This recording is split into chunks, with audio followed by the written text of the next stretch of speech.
तो नमस्कार, dB आसीवाल classes में आपका स्वागत है। और अपनी लैब असिस्टेंट ज्योग्राफी विषय की ऑब्जेक्टिव सीरीज चल रही है जो पूर्णतः एनसीईआरटी बुक्स पर आधारित है। जैसा कि आप जानते हो दोस्तों कि लैब असिस्टेंट के सिलेबस में 66 यूनिट है और इन 66 यूनिट को मैंने 6 पार्ट में विभाजित कर रखा है। जैसे कि पहला पार्ट जो भौतिक भूगोल का है, और सेकंड पार्ट भारत का भूगोल, और तीसरा पार्ट प्रायोगिक भूगोल, चौथा पार्ट मानव भूगोल, पांचवा पार्ट आर्थिक भूगोल और छठा पार्ट राजस्थान का भूगोल। और इनमें ये 16 यूनिट है। एक में 11 है, फिर तीसरे में भी 11 है प्रायोगिक भूगोल में, और जो भारत का भूगोल है उसमें भी 11 यूनिट है, भौतिक भूगोल में 16 यूनिट है, और मानव भूगोल में 19 यूनिट है, आर्थिक भूगोल में 5 यूनिट और राजस्थान के भूगोल में 4 यूनिट है। कुल मिला के ये 66 यूनिट है। मैंने इनको 6 पार्ट में बांट रखा है। तो अपना भौतिक भूगोल का पार्ट चल रहा है। तो भौतिक भूगोल में अपने 5 यूनिट कंप्लीट हमने इनके ऑब्जेक्टिव कर लिए हैं। तो अगर आपने क्लास नहीं देखी है तो 21 क्लास मैंने अपलोड कर रखी है, तो आप जाके उनके ज़रूर देखना है आपको। और मैंने 2022 का पेपर भी हल करवा रखा है और उनके 4 वीडियो है 25% के। तो आपने नहीं देखा है तो उनको भी आपको देखना है। तो अपने ये भौतिक भूगोल की यूनिट्स 6 से यूनिट 16 तक के महत्वपूर्ण प्रश्न है। और दोस्तों, मेरे को ये कमेंट में भी अभी एक पूछा गया कि सर अपनी 25वीं क्लास में जो प्रश्न संख्या 51 और जो प्रश्न संख्या 54 उनको एक बार आपको देखना है। तो मैं आपको बताना चाहूँगा कि दोस्तों जो प्रश्न संख्या 51 है वो बिल्कुल सही है। लंबी दीर्घ तरंगें बोल सकते हो, या जो लंबी तरंग दे रही है बोल सकते हो, या फिर दीर्घ तरंगें बोल सकते हो। कि जैसा कि मैं आपको बताना चाहूँगा कि सूर्य से आने वाली जो लघु तरंगें हैं तो उनके लिए वायुमंडल है वो पारदर्शी होता है। वायुमंडल कहता है कि आप आ जाइए, और फिर आने के बाद वायुमंडल में जो गैसें होती है, जो ओजोन है, जैसे कि जलवाष्प है, वो अपने आप उन तरंगों को अवशोषित कर लेती है। तो उसके बाद जो जाने वाली, जो परावर्तित होकर जो जाने वाली तरंगें वो दीर्घ तरंगें होती है, और उनसे ही वायुमंडल है वो गर्म होता है। तो उन्हें पार्थिव विकिरण भी बोला जाता है। तो ये लंबी या दीर्घ तरंग दे रही है, इनसे ही वायुमंडल है वो मुख्यतः गर्म होता है। तो ये प्रश्न सही है, मेरे को कमेंट में पूछा गया था। और एक 54 नंबर क्वेश्चन है दोस्तों, तो 54 नंबर प्रश्न है ये। तो इसमें भी दोस्तों ये मैंने जो सविंदर साहब की बुक है उसमें मैंने देखा, एक कमेंट आया था कि सर ये जो सागरीय लहरों द्वारा निर्मित है। तो सागरीय लहरों द्वारा नहीं है, मैंने ये सविंदर साहब की बुक है उसको मैंने देखा है, और उसमें स्कंद डाल है वो नदी निर्मित ही है। तो ये नदी वाला ही सही है ये। तो मैंने ये देखा भी है सविंदर साहब की बुक में, तो ये नदी निर्मित सही है ये। और कोई गलती हो तो आप कमेंट बॉक्स में ज़रूर आपको कमेंट करना है। देखो, मानवीय भूल है, हो ही जाती है, तो आपको कमेंट कर देना है। अगर देखिए मैं आपके लिए मेहनत कर रहा हूँ, तो कभी कभी हो ही जाता है, तो इसके लिए क्षमा प्रार्थी हूँ। तो करते हैं स्टार्ट आज की क्लास को। तो एक छोटी सी मोटिवेशनल स्पीच है कि उम्मीद कभी मत छोड़ना, उम्मीद कभी मत छोड़ना, आने वाला कल इससे भी बेहतर होगा। तो आने वाला कल है वो हमेशा बेहतर ही होता है दोस्तों। जो मेहनत करता है लगातार उसको एक दिन सफलता जरूर मिलती है। तो चलते हैं अपने प्रश्नों की ओर। आज की अपनी 32वीं क्लास है, 31 क्लास अपनी कंप्लीट हो चुकी है। तो 37वां प्रश्न है, निम्नलिखित कथनों में से सत्य कथनों का चयन करें। तो ऑप्शन ए में सूर्य के चारों ओर परिक्रमण के दौरान पृथ्वी 4 जुलाई को सूर्य से सबसे दूर अर्थात 15 करोड़ 20 लाख किलोमीटर दूर होती है। पृथ्वी की इस स्थिति को अपसोर कहा जाता है, जो दूर वाली है उसे अपसोर। और ऑप्शन बी में 3 जनवरी को पृथ्वी सूर्य से सबसे निकट अर्थात 14 करोड़ 70 लाख किलोमीटर दूर होती है। इस स्थिति को उपसोहर कहा जाता है। और ऑप्शन सी में पृथ्वी द्वारा प्राप्त वार्षिक सूर्य ताप 3 जनवरी को 4 जुलाई की अपेक्षा अधिक होता है। और ऑप्शन डी में पृथ्वी का अक्ष सूर्य के चारों ओर परिक्रमण की समतल कक्षा से 66.5 डिग्री का कोण बनाता है। तो चारों ही कथन सही है दोस्तों, और इसका ऑप्शन डी सही है। ऐसे ही प्रश्न आपको देखने को मिलेंगे एग्जाम में, तो मैं उसी के अकॉर्डिंग ये प्रश्न बना रहा हूँ। तो अगला प्रश्न और प्रश्न संख्या 38 है, निम्न में से सही सुमेलित है। तो ऑप्शन ए में सूर्यातप, जो आने वाला सौर विकिरण है वो सूर्यातप कहलाता है। और ऑप्शन बी में समताप रेखा, यानी समान तापमान वाले स्थानों को जोड़ने वाली रेखा है वो समताप रेखा। और ऑप्शन सी में वार्षिक तापांतर, वो है सबसे कोसन और सबसे शीत, कोसन यानी गर्म और सबसे शीत यानी ठंडे महीनों के माध्य तापमान का अंतर, वो है वार्षिक तापांतर। और एल्बिडो, एल्बिडो मैंने पहले करवा भी दिया है और ये फेवरेट पर्सन है मेरा भी, और जो पर्सन बनाता है एग्जामिनर है उनका भी ये फेवरेट पर्सन है, तो मैंने दोबारा इसको शामिल कर लिया है। तो एल्बिडो है वो किसी वस्तु के द्वारा परावर्तित दृश्य प्रकाश का प्रतिशत। तो चारों ही सही सुमेलित है और ऑप्शन ए इसका सही है। अगला प्रश्न और प्रश्न संख्या 39,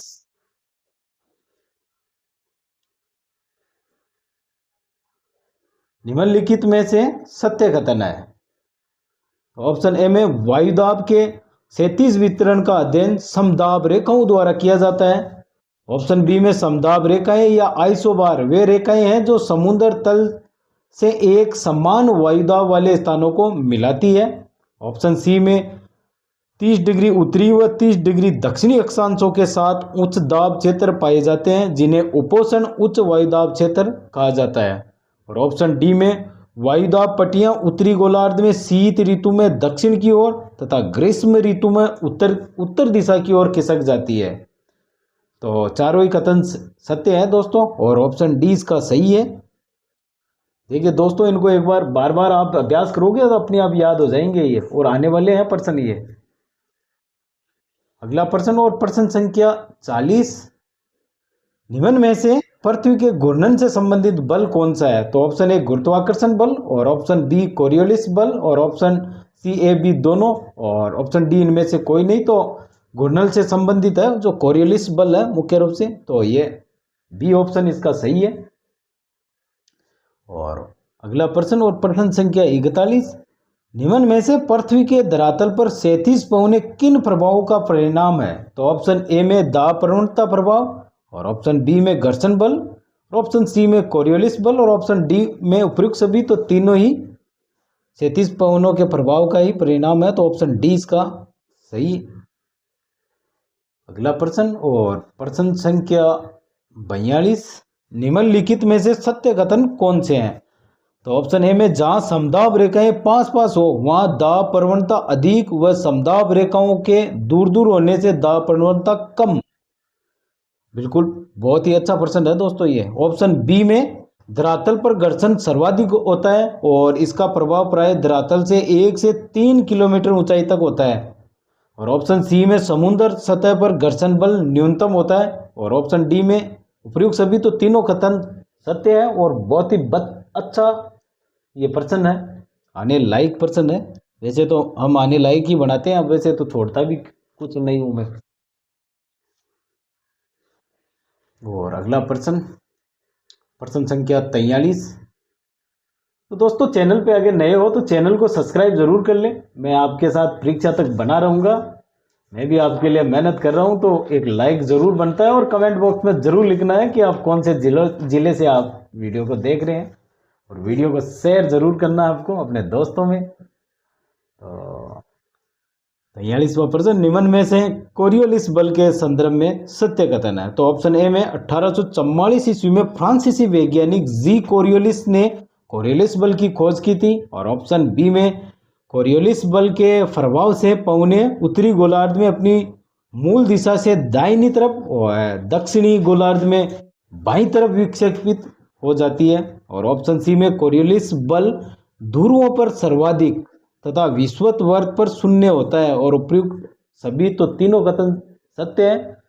और प्रश्न तो मैं देखो दोस्तों के आने वाले ही प्रश्न बना रहा हूँ, ये सारे प्रश्न किसी न किसी परीक्षाओं में पूछे जाते हैं, हर बार पूछे जाते हैं, इस बार भी पूछेंगे, तो आपको घबराना नहीं है, बार बार इनका अध्ययन करना है आपको।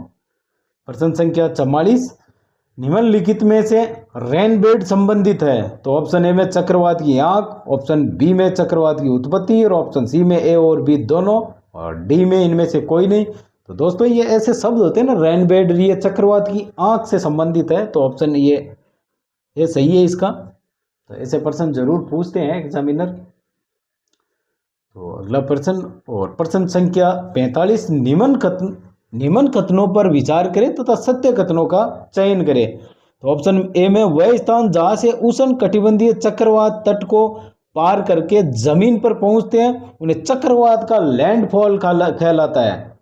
और ऑप्शन बी में उष्ण कटिबंधीय चक्रवात की परिसंचरण प्रणाली का व्यास 150 से 250 किलोमीटर होता है। और ऑप्शन सी में टोर्नेडो तूफान सामान्यतः मध्य अक्षांशों में उत्पन्न होते हैं। कभी कभी पूछ लेते हैं कि टोर्नेडो तूफान है तो बड़ा ही विध्वंसक तूफान है, तो ये इनकी उत्पत्ति कौन से अक्षांशों में? तो मध्य अक्षांशों में इनकी उत्पत्ति होती है। तथा समुद्र पर टोर्नेडो को जल स्तंभ कहते हैं। और ऑप्शन डी में उपयुक्त सभी, तो तीनों कथन सत्य हैं, तो ऑप्शन डी इसका सही है। और प्रश्न संख्या 46, निम्न में से कौन सा सबसे छोटा महासागर है? कभी कभी पूछते ही हैं दोस्तों। देखो कुछ सरल प्रश्न भी आते ही हैं, सरल, मध्यम और फिर कठिन, ये से 3 लेवल होते हैं जो पेपर का, तो उसमें यही भी पूछते हैं। कभी कभी ये जो आ रहे हैं सवाल वो भी कभी गलत होते हैं, और जो आने वाले सवाल अगर गलत हो जाते हैं ना तो फिर वो एग्जाम से बाहर निकल जाते हैं। तो ये ध्यान रखना है जो आ रहा है, क्योंकि ये प्रश्न सबको आ रहा है, और अगर आपने जल्दीबाजी में अगर इसको गलत कर दिया तो मान लो आप तो मेरिट से बाहर हो। तो जो आने वाले हैं उनको कभी भी गलत नहीं करना चाहिए, क्योंकि ये सबके सही होते हैं। तो ऑप्शन, तो निम्न में से कौन सा सबसे छोटा महासागर है? तो हिंद महासागर है में, बी में अटलांटिक महासागर, और सी में आर्कटिक महासागर, और डी में प्रशांत महासागर। तो आर्कटिक महासागर सबसे छोटा महासागर है। और प्रश्न संख्या 47, निम्न कथनों पर विचार करें तथा सत्य कथनों का चयन करें। ऑप्शन ए में लघु तरंगदैर्घ्य वाले सौर विकिरण के लिए वायुमंडल पारदर्शी होता है। मैंने अभी बताया था ना उस सवाल का, जो अपनी 25वीं क्लास थी, तो ये देख लीजिए, लघु तरंगदैर्घ्य वाले सौर विकिरण के लिए वायुमंडल है वो पारदर्शी होता है। और ऑप्शन बी में सूर्य उदय एवं अस्त होने के समय लाल दिखता है तथा आकाश का रंग नीला दिखाई देता है, ऐसा वायुमंडल में प्रकाश के प्रकीर्णन द्वारा संभव होता है। दोस्तों ये कक्षा 6-7 में जब हम पढ़ते थे ना, तब से ये सवाल है कि आकाश का रंग नीला कैसे दिखाई देता है। तो ये प्रकाश का प्रकीर्णन है, जो धूलकण है उनकी वजह से ये आकाश का नीला, और जो सूर्य उदय और अस्त होता है तो वो धूलकणों की वजह से होता है, तो वो लाल दिखता है। तो ये प्रकाश का प्रकीर्णन द्वारा संभव होता है। ये बहुत पुराना सवाल है। पुराना क्या है, ये मैं जब पढ़ता था तब, जब 6ठी-7वीं क्लास में था तब मैं ये देख रहा था, एग्जाम में आता था ये उस टाइम 6ठी 7वीं 8वीं में। तो ये सवाल भी बढ़िया सवाल है। ऑप्शन सी में उष्ण कटिबंध की अपेक्षा विषुवत वर्त पर कम मात्रा में सूर्य ताप प्राप्त होता है, यानी उष्ण कटिबंध की अपेक्षा विषुवत वर्त पर कम मात्रा में सूर्य ताप प्राप्त होता है। दोस्तों विषुवत वर्त पर वैसे सर्वाधिक वर्षा होने के कारण जो उष्ण कटिबंध है तो वहाँ सर्वाधिक तापमान की प्राप्ति होती है, क्योंकि जो विषुवत रेखा वहाँ पर बारिश ज़्यादा होती है, और जो उष्ण कटिबंधीय क्षेत्र है वहाँ बारिश कम होती है। उन्हें जैसे 23.5 डिग्री कर्क रेखा है और मकर रेखा, मैं अगर इन्हें समझाना बैठूंगा तो बहुत लंबा हो जाएगा वीडियो, इसलिए मैं, आप जहाँ पढ़ रहे हो वहाँ से आप बस आप तो अभ्यास करो, यहाँ पढ़ाएंगे कभी मौका मिलेगा तो अगला प्रश्न, और प्रश्न संख्या 48, निम्नलिखित में से कौन सी लघु ऊंचावच आकृति, इसमें ऑप्शन डी सही है, इसमें दोस्तों तीनों ही कथन सत्य है। ये निम्नलिखित में से कौन सी लघु ऊंचावच आकृति महासागरों में नहीं पाई जाती है? तो ऑप्शन ए में समुद्री टीला, ऑप्शन बी में महासागरीय गंभीर, ऑप्शन सी में प्रवाल द्वीप, और ऑप्शन डी में निमगन द्वीप। तो ये महासागरीय गंभीर है वो नहीं पाई जाती, और ये तीनों लघु या छोटी या गौण आकृतियां हैं।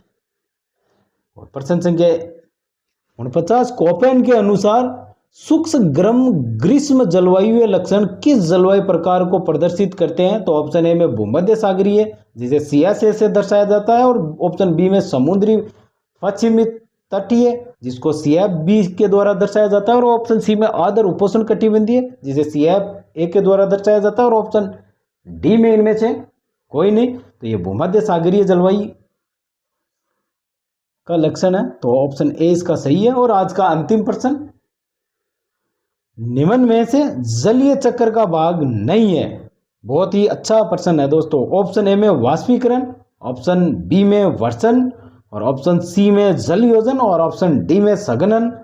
तो ऑप्शन सी है, वो नहीं है जलयोजन। तो आज के लिए इतना ही दोस्तों, तो मिलते हैं कल। और वीडियो को लाइक ज़रूर करना है, और कमेंट बॉक्स में ज़रूर अपनी जो कोई सवाल हो तो कमेंट बॉक्स में आपको ज़रूर टाइप करना है, और ज़िले का नाम ज़रूर टाइप करना है।